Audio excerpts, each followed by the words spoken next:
Scene 5, we're at Drew's home, and I found this scene just so pointless. I didn't even understand this scene at all. We have Ralph talking about him being sick now, and that's typical when you have a wife and children and all of us in the home together. This is what happens with us. Yaya come home sick, then I get sick, then I get Jay sick, so we get the cycle and how that whole thing goes. And then Drew explained to him that it seems like when I get sick, you get sick. When I have surgery, you go have surgery, as if we are in competition with one another. So I'm not understanding. And just to say, either Ralph had penis enlargement surgery or he had a vasectomy. Sick. You've been sick, just probably as much as I have. And every time I get a surgery, it's like you're in competition because then you have a surgery. I never had surgery.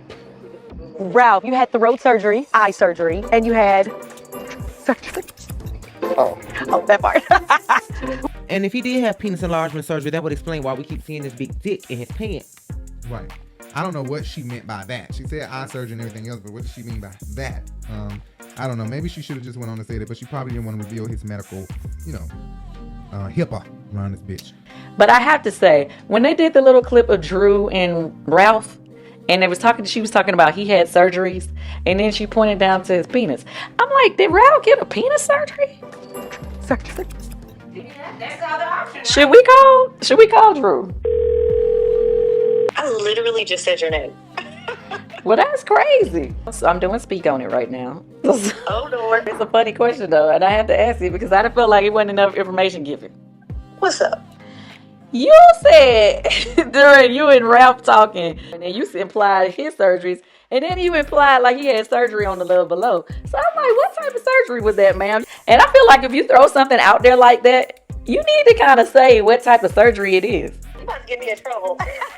You said it. You said it on the show. Oh my God. Yep. Wait, hold on. So you didn't know that was gonna be in there? Oh my! I haven't watched the new episode. I did not even know that was in there. It's in there. Yeah, ask Ralph. That's a good idea. I will ask Ralph. I mean, it's truth these days, okay? Or she didn't want the Ralph. I feel like for me, I would just, not vocalize how I felt in the sake of keeping peace. And I stopped saying how I felt because I was afraid that wrath, That wrath is so serious. Marlo and Drew's beef seemed very forced to me. Like, I don't understand if these bitches don't have enough drama or nothing else going on in their life that they want to make this simple, small argument linger the way it's lingering. But I think that it is a very weak argument, and it's a very weak point that they're trying to make or argue. Like, this is non-debatable. Like, somebody has more going on in their life to not argue about this. If y'all don't, please cut both of these bitches off. Like, somebody turn the mics off. We don't want to hear this bullshit. This was a dumb argument. She said shooting. She didn't say shooting. We don't give a fuck, okay? Yeah, that Marlo, was just too let much. your nephew rest peacefully, or he's going to be rolling over his grave, and it's going to be because you're not allowing him to rest peacefully. Have peace on behalf of him resting peacefully, please. Like, you just have peace about it. Let him rest peacefully. You have peace about it, and let it go. I think it's so stupid what they're arguing about. I It's don't so understand what forced. the hell Marlo is bringing. Is still pressed about this issue and is making it everybody else's issue in 2022. Flowers. Wait, that's the situation? That's the situation that has this woman coming at me. That is what we're talking about. Pipe down, sis. Like, if you want to ask Kandi, you should have addressed her when she was here. She never shared this with the group. You cannot attack your friends because of your unresolved trauma. Done this or done that. But, you can't even talk to her. I always gave Marlo a million chances, and I really always looked at her to be such a great person and a great friend and a fun spirit. I now understand how Kandi has been trying to get me to see Marlo and her experience of Marlo. I'm like, who are you, Marlo? Like, I don't understand who you are. Yeah. And what I don't understand too is why she would be telling him about this situation as if he was not standing right there. It seems like they are trying to force scenes that don't make to get away with it. But guess what? I'm calling you out. You feel like right now? Like, I'm being like, are you acting? Are you for real? How if you die? You can Google. We're not doing that. He was standing right there. So you mean to tell me y'all communication is that off, that y'all have not communicated at all?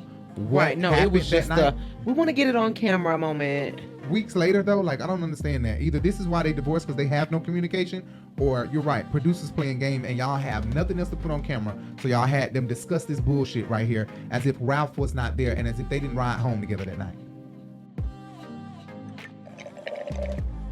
If y'all ain't talking, then y'all deserve a divorce.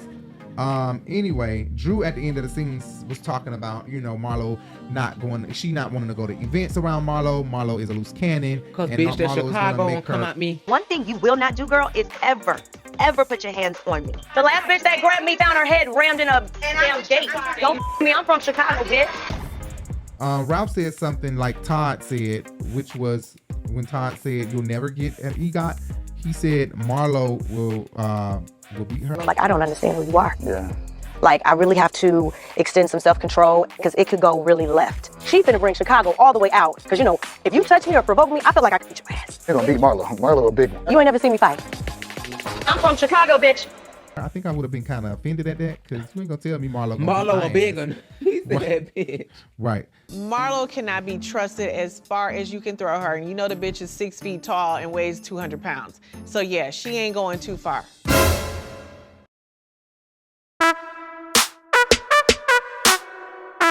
Thanks for watching. Please, be sure to hit the subscribe button and hit that bell so you can be notified every time we go live, post a video, or post a post. And don't forget to hit that thumbs up. Also, check out our podcast everywhere podcasts can be heard. iHeartRadio, Spotify, Apple Podcast, Google Podcast, and more. Just search The Urban Binge Radio, wherever you prefer to hear your podcasts. Follow us on all social media, Twitter, Instagram, Facebook, plus more, at The Urban Binge.